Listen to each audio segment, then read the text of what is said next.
The second prime law of manifestation is direction. And for energy to manifest, it must be directed. But how do we do that? How do we initiate our own energy?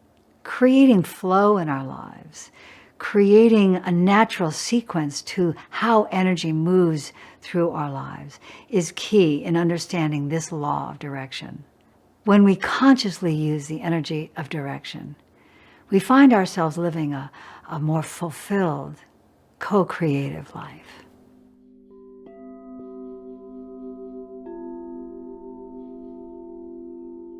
Greetings and welcome again. My name is Trish Devaney, and I'm most excited to be here with my friend Jenn Savage, and that you're joining us for this third episode where we are beginning to explore the prime laws of manifestation and manifestation as it relates to how we're designed on planet Earth to really make the most of what it is and how it is we do our human experience.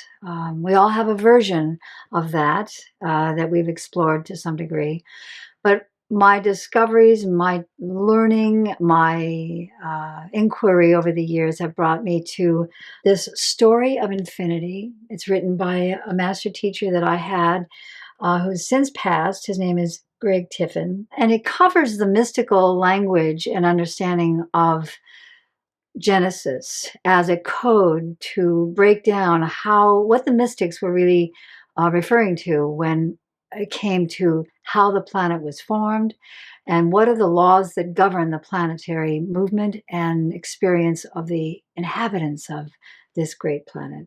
We have already covered the first prime law of manifestation, and that was sound. So important that we begin everything that we manifest with sound. And I'm just going to recap a little bit, and then we're going to move into the second law of manifestation, and that is direction. So here we go, a little recap. What we do have at this particular point is consciousness on the universal level, or God level, if you prefer, the reflection of the essence of God, quote, the spirit of God, end quote, is the spirituality in which the planet is couched. Sound has been established as the first manifesting force, and immediately following the sound is the planet's initial first activity. To get a better picture of this, consider when the baby is issued forth and taken from its mother, the umbilical cord is cut, the baby is turned upside down and slapped. The baby then cries.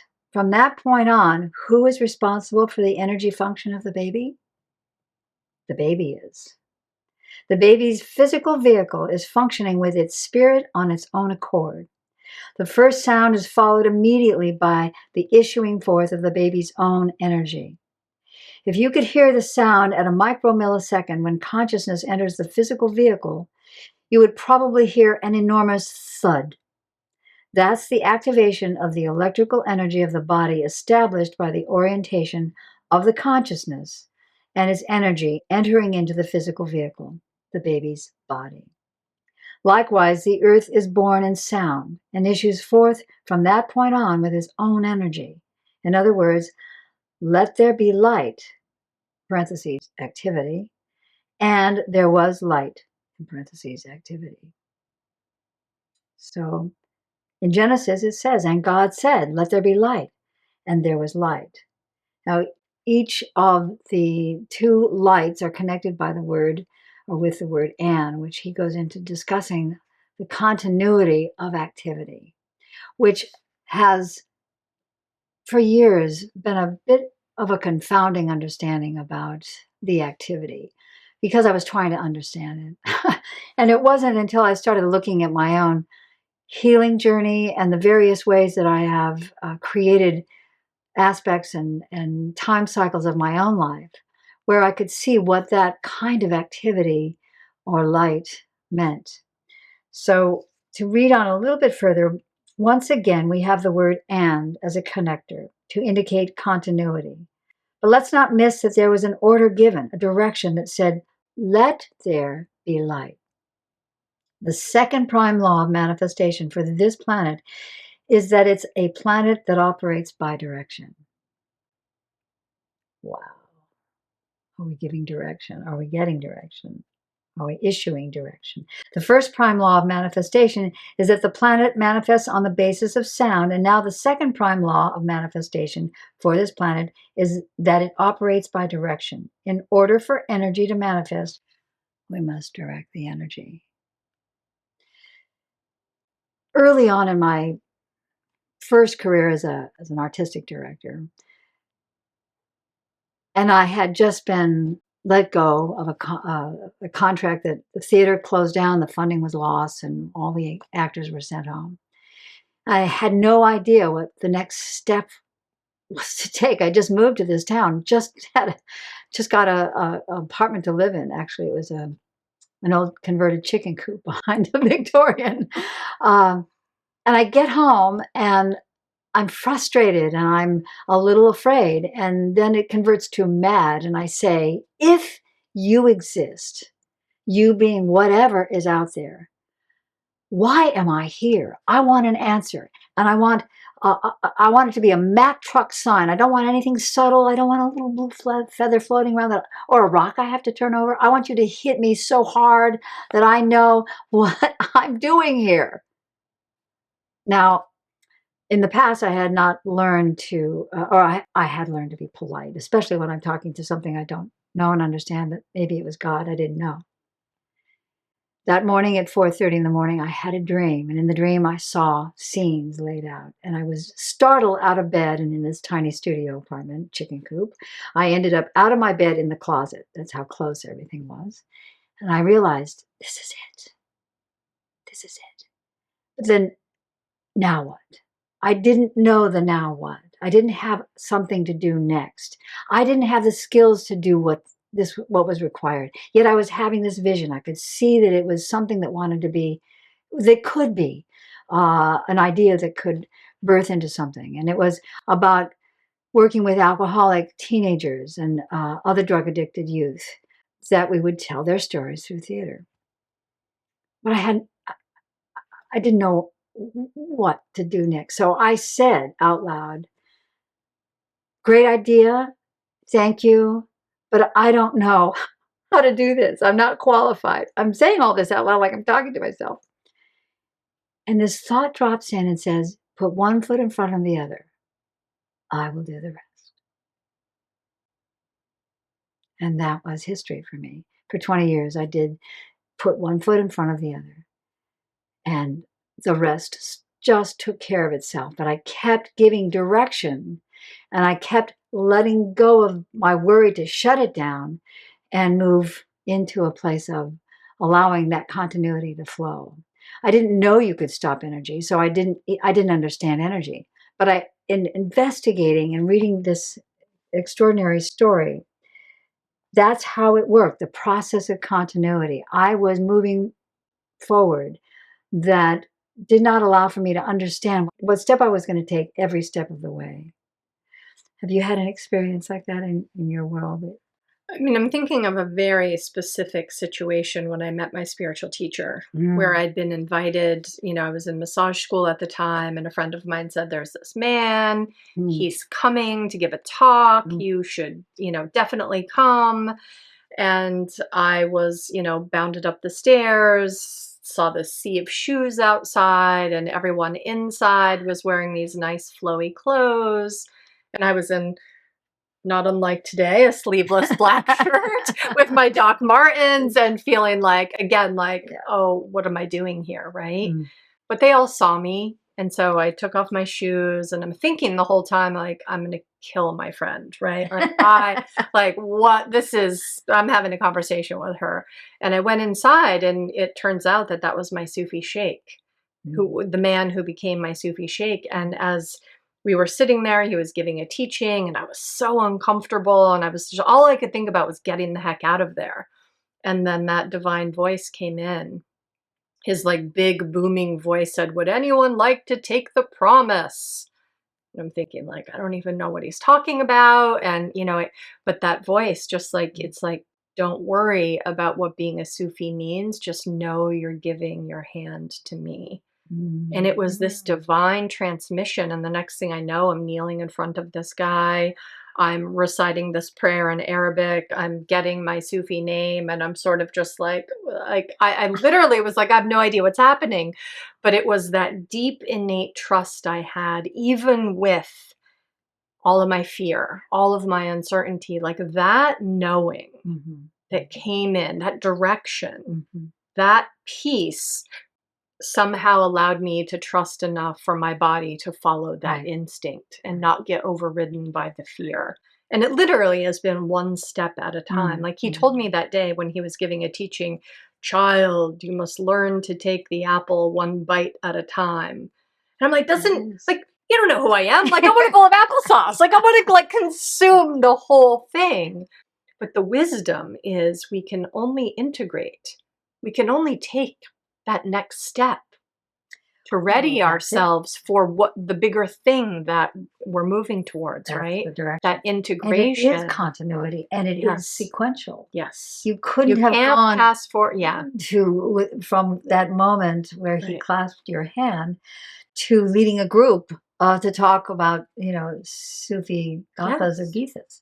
Exactly. Yeah. So it's, but don't we so often, and by the way, this is something that is more of, a lot of us have been doing this. We just aren't aware that this was in actuality the direction the planet is designed for us to take. But that next step, we go from A to B. We don't go from A to N because you have to gather information. But the information is not just a knowledge base in the intellect. It is, you prepare, you become aware. And awareness is a kind of preparation for you to take that next step into understanding who we are as human beings.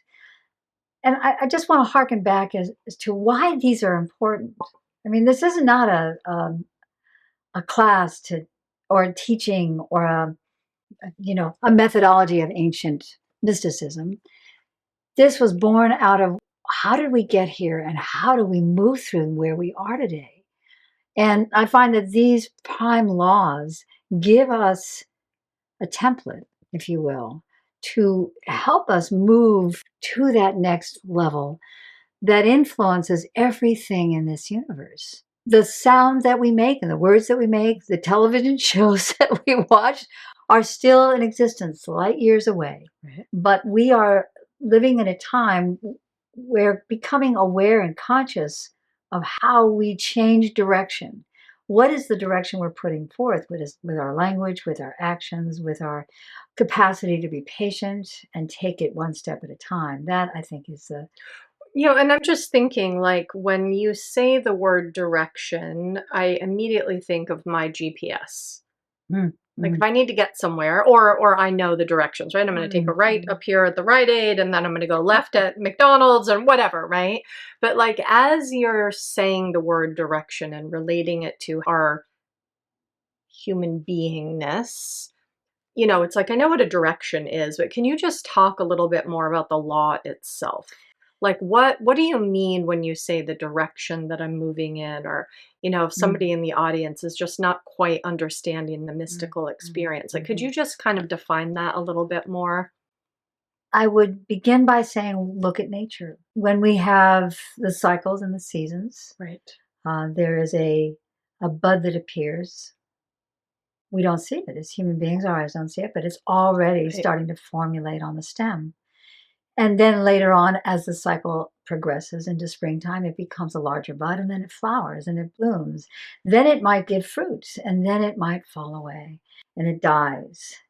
All of these are cycles that we take, and recognizing that we're the ones giving direction, and it is the will that is giving direction. That's the human element. Cycles are nature's gift to show us how things are done. And the ancients really honored the cyclic nature of the seasons and of the skies, and learned and lived with it in harmony. But we've lost contact with nature in many ways. And in so doing, we've lost contact with our own cyclic nature, our own changes. Every birthday is a new cycle. New cycle, right. Brings new information. It brings new tests. It brings new challenges. It brings new opportunities. all of which are bringing us to the next level of our sequence. From A, we go to B. From B, we go to C, and so on. Right. So those are the pieces that allow me to become aware of the human being I became. I mean, at my age, I've had a lot of those cycles. Not always was I conscious. Right. And so being aware that this is, I'm giving direction, and it's me that gives and it's direction. on purpose. I mean, I think even the hard stuff, right? If we can judge the thing that's happening rather than understanding it's actually for us, and that there's some learning to be had, and it's a part of that longer cycle of the journey that we're having. And we hear people say things like, you've got to choose the direction, or you have to choose what you're doing. You have to choose to do. Right. You have to choose to get off the couch. Sometimes that's the only choice you make, and then life happens. But you used your will to get off the couch. Right. And it took you somewhere. Proverbial couch or the real couch, it doesn't matter. Right. It's that you recognize that you are the ones using your will to say, I'm done with this. You know, wives and husbands who outgrow each other, children who want to leave home before the parents think they're ready. Various things come to mind when we're looking at our will.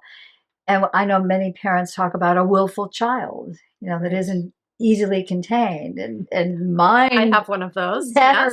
You know, a well-mannered child is a good child.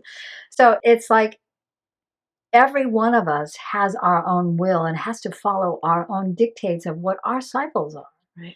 And most of us give over to others the capacity to influence us.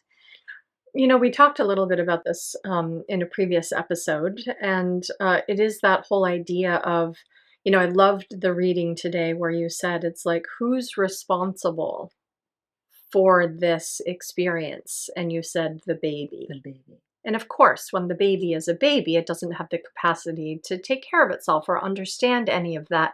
But that innate impulse of your own journey that is for you and you alone is already online.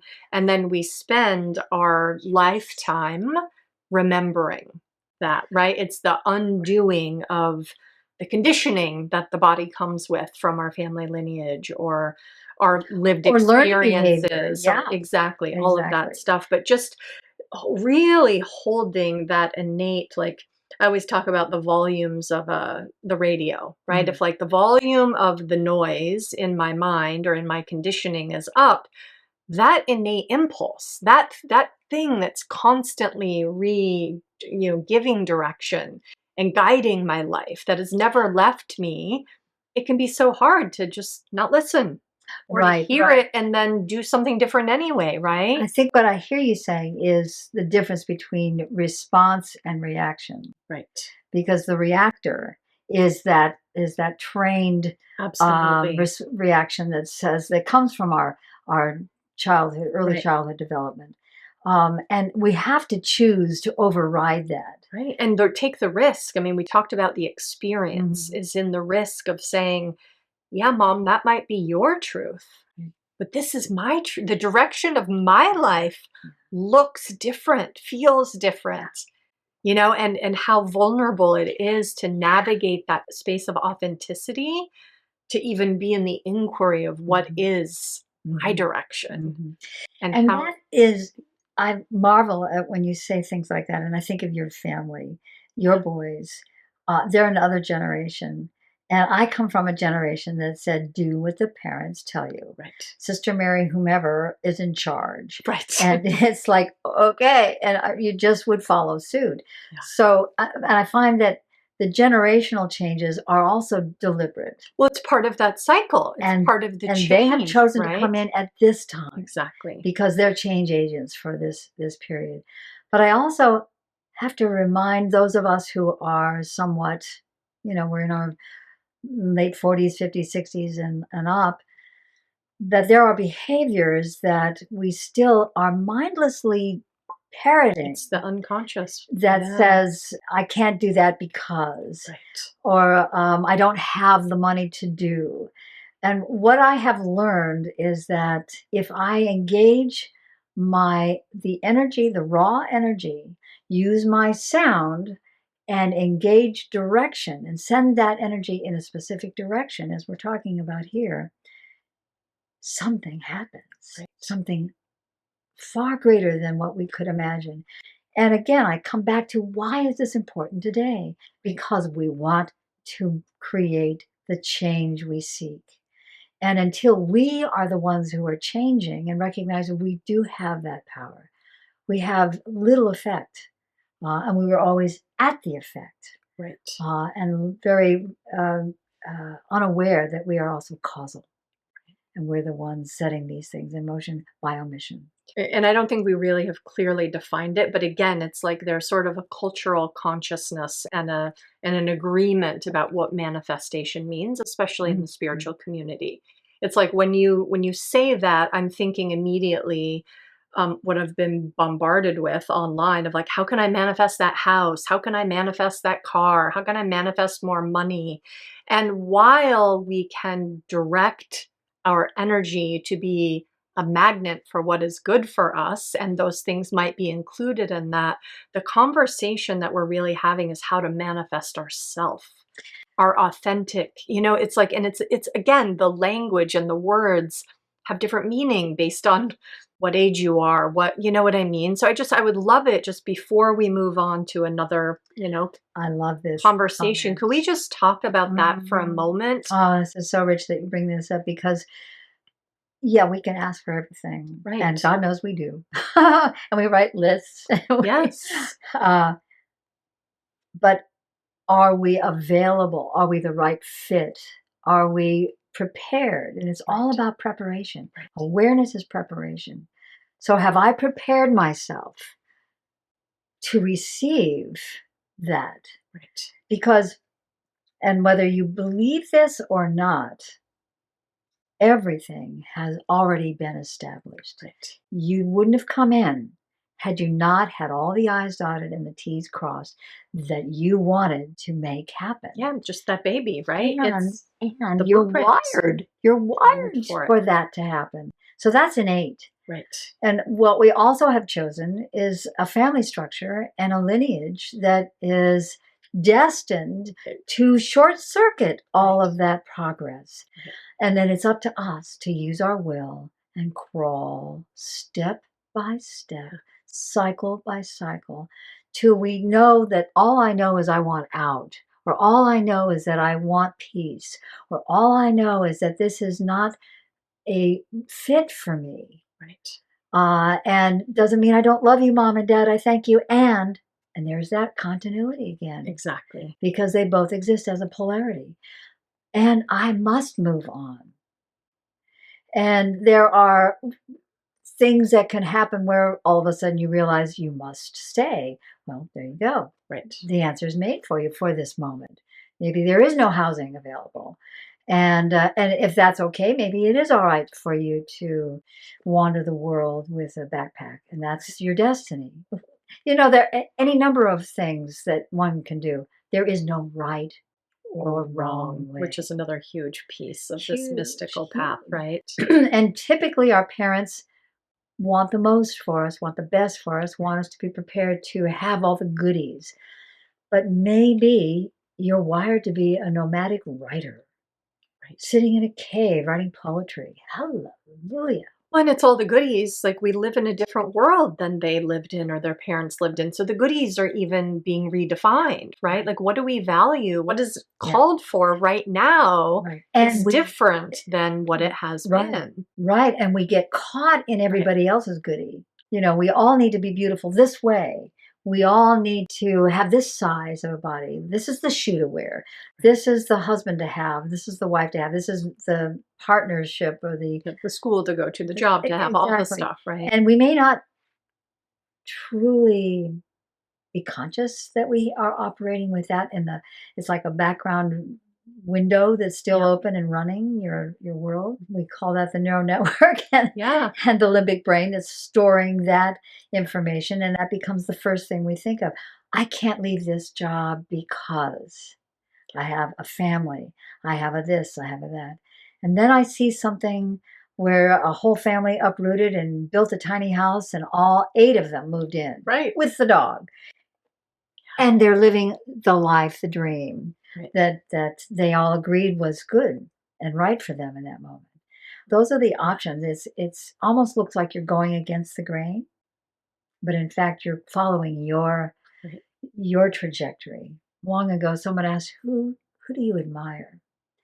And I looked at the people I admired, and what was the major quality that drew me to them? Their independence, their freedom. They were not guided by anybody else's approval of who they are or how they are writing or how they are being or how they see the world.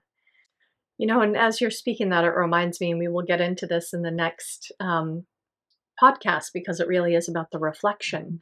But it's like if you have a question about your direction, if you have a question, all you have to do is look into the world. We will get into that. And so that's what's coming. Yes.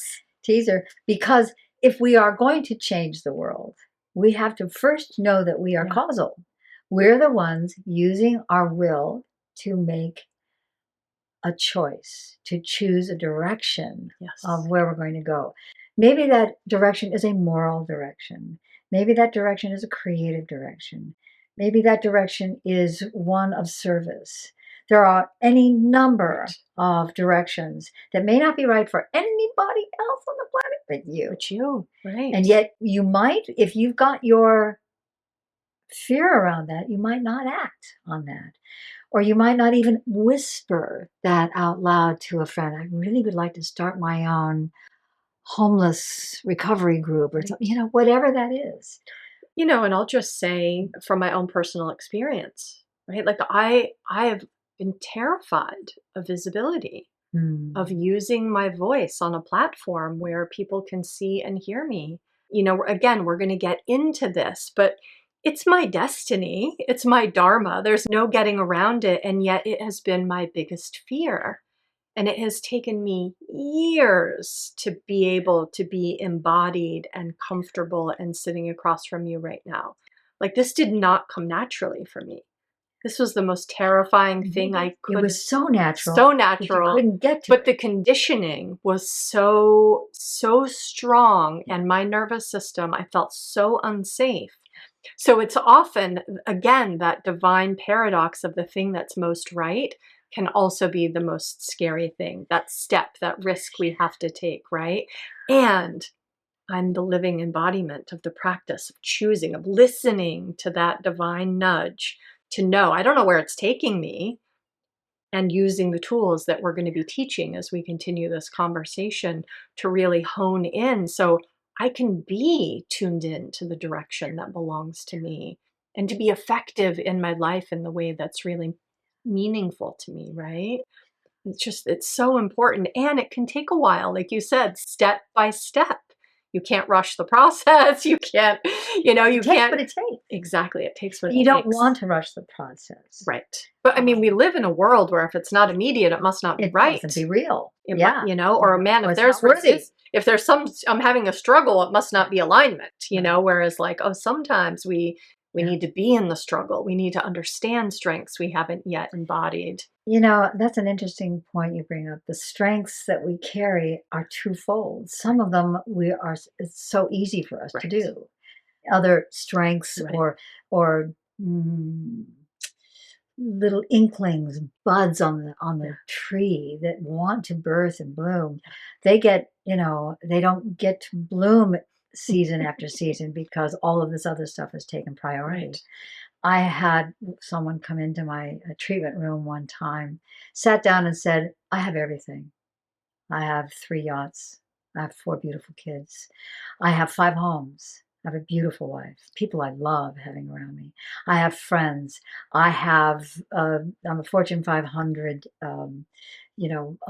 2, 3, 4 businesses on the Fortune 500. I mean, I have it all. And I'm miserable. Right. What do I do? And I said, first, applause. You are probably the first person of your ilk who could step up and say, I'm not happy with what they told me this dream would yield. Right. It hasn't done it for me. And so that's when we started to work with the sound And in this particular session, he was on my table to work with the crystal bowls. What that does is what we will also explore later in a future podcast about the sound, the voice and sound itself issuing forth, how that can help sort of move the furniture around. Yeah. All of a sudden you realize, oh, there are those shoes. I was looking for those. I knew I had them. I knew I bought them. They're there. You forgot where they were. Or what is that little jewel in the corner? And that's the jewel you were born with. It said, do it all. And you just run with that little jewel. Yeah. So until we can find ourself in the love we have for a passion and a creative fulfillment, we will be operating in a dead zone. And that is part of the sound history we are living in and we are passing on. So if we are in depletion, if we are in a state of despair and at the effect always of everybody else's whim and will, then we are only being able to pass along that enslavement. And it's now. Time is now to shake that, more than to ever. risk everything. And I'm not saying do something that is dangerous, but change for any of us from moving off the couch into the kitchen to cook could be dangerous. I mean, it's all relative. It is all relative. And so whatever that growth edge is for you, start. Make a decision to move. Make a decision. Use your will to give direction to the energy, the raw energy that is always around us. Yes. And I might add, if we don't feed consciousness with quality experience, consciousness just sort of gets bored and starts to diminish. And there are a lot of ramifications of what happens there. But having a quality experience, and a quality experience in the world of direction is one that you feel a little shaky walking onto the stage and saying, hello, my name is, I have fallen flat on my face in front of thousands. And I was very sad and really castigated myself for not being prepared better, blah, blah, blah, until I realized I took a risk. Yes. And I got up there and I did something that didn't work. But you did it. The bit fell off flat. Nothing worked. And I walked off the stage, hated myself until I came around to appreciate the choice I made just to move energy. And I think that is, such an important, we're not trying to get something right and you can't get it wrong. And you can't be approved of or not. It's all information that is informing my next step. Am I reacting to it or am I responding to it? Am I externalizing it and blaming it, or am I saying, ooh, hard lesson, but man, am I getting a nugget of something really great and beautiful here, which gives me access. And that is bringing me back into alignment with the thing that has always been here, that I have forgotten about, that maybe I haven't been in touch with, but that is right there. The Sufis say, closer than our jugular vein. A little bit to what you're saying. Yeah. You don't go from point D to point N. You can't go off on a right angle like that. You say, quote, if I'm at point D and this is my point of awareness, then let it be. Accepting where you are is the key to do anything different, right? And let is the action. Yes. That is an action one takes to be. Let it happen. What's going to happen, you say? Your next logical step from point D has to be E. You may want to get to point N, but you're only going to get to point N by going through points E, F, G, H, I, J, K, and L. And M.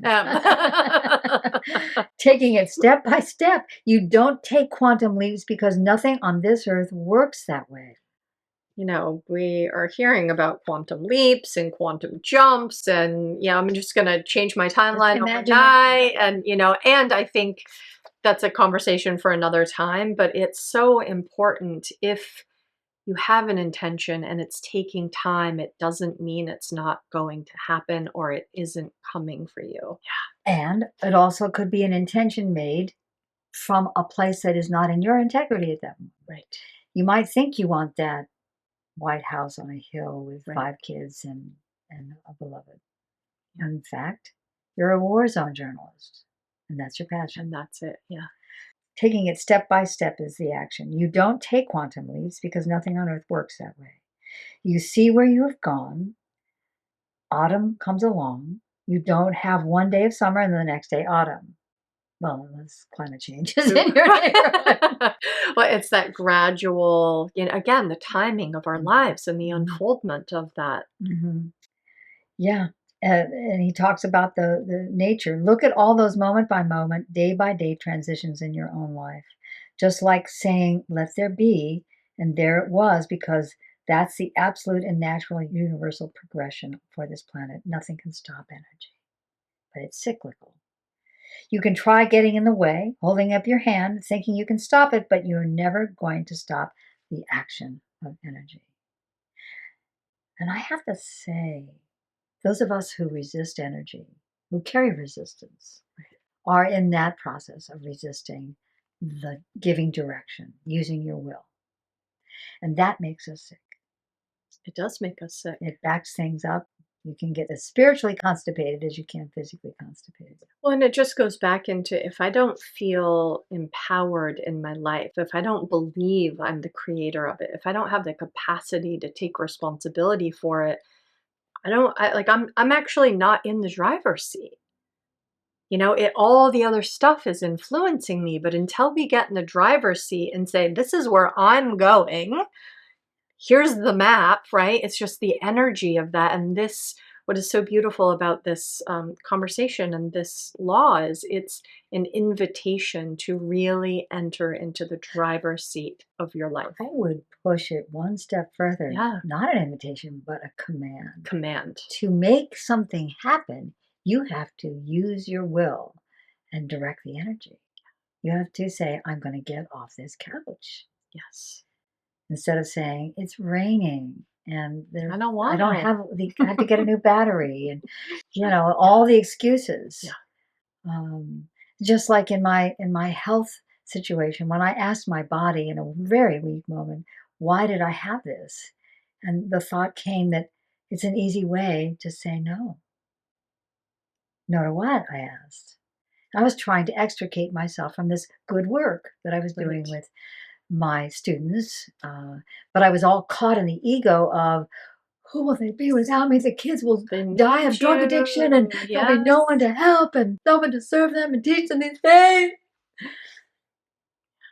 And it's like, yes, so what do you need? Because I realized I was hiding behind the disease and letting the disease say no. Right. Instead of stepping And our body will, ultimately, we have multiple chances along the way to honor what we know. We know that we're not taking action on. And at some point, the body says, stop. Yeah. You're not paying attention here. Here, let me help you. Yeah, exactly. You can't say no. I'm saying no. Yeah. You literally cannot. And isn't that a convenient way to say no? Hiding behind. And once I got that as a matter of denial and subversion on my part, I was saying, I realize I've got to say no. I don't need a disease to say no. And I had this very strange sensation of something leaving. And then your body doesn't need the disease. It doesn't need that as a teacher. I don't know. But the next RNA test, the blood test, to see if I was all clean. And, I can't say in the moment that I eradicated that disease, but something dramatic happened. The energy. And the doctor, of course, could not wrap his head around because medicine doesn't have that kind of understanding that the body has and its ability to use energy and move back into alignment. If we can understand that we are that energy, and sound is the first place we start that allows the body to begin to do what it knows how to do. And then the next is to impress upon, not say I'm going to get rid of this disease because that's a negative polarity. It says I am. And I'm going to enjoy the time I have left, or I'm going to, in my case, play a bowl and make some sound. So let's say that I have this enormous blackboard, and this is where I'm going to start writing on it. Up to this particular point, I have pointed to the blackboard, but I haven't made a mark. I've just chosen the specific place. When I decided to write, it is now will. If I pull my hand back without making a mark, you will immediately lose the point that it had pointed to because there's nothing there. How many times have you had the idea, I'm going to get off this couch? Many. And how many times have I pulled away and sat back down? Picked up my phone and let it pass, right? And then it's gone. You have not yet used the will. So this is that command. This is, and I love the word invitation, but I think this is more at this point. This is a destiny. This is how it's designed to put your mark on that blackboard. That Don't judge it. Don't say, oh, but that's a bad curl. Oh, but I don't know. Does it want to go straight or does it want to go up? Does it want to, what do you think? Just make the mark. It's just like you tell me with my writing, which was a huge fear for me. Yes. Just write it all down. Blab it out. Make That it messy first draft. It's Yes. messier than mess. And all of a sudden, something's unleashed. Now, I couldn't tell you when, but all of a sudden, I've moved in a place of loving the writing. But it took a long process. Of course. It couldn't have happened right away. And I have several books in my computer. Absolutely. Different titles for all. Yes. And the next point that will bring us into the next episode, I'll just read the ending. And God saw that the light was good, light being activity. And God separated the light from the darkness. Light being action, and the dark being reflection. So on that note, and that little teaser of what might be the next prime law of manifestation, I'll sign off now with Jenn. Thank you for joining us. Thanks again for joining us. For more information, please visit soundshifting.com. There's a free gift waiting for you. We look forward to seeing you for our next episode. And in the meantime, don't forget the God you came to be.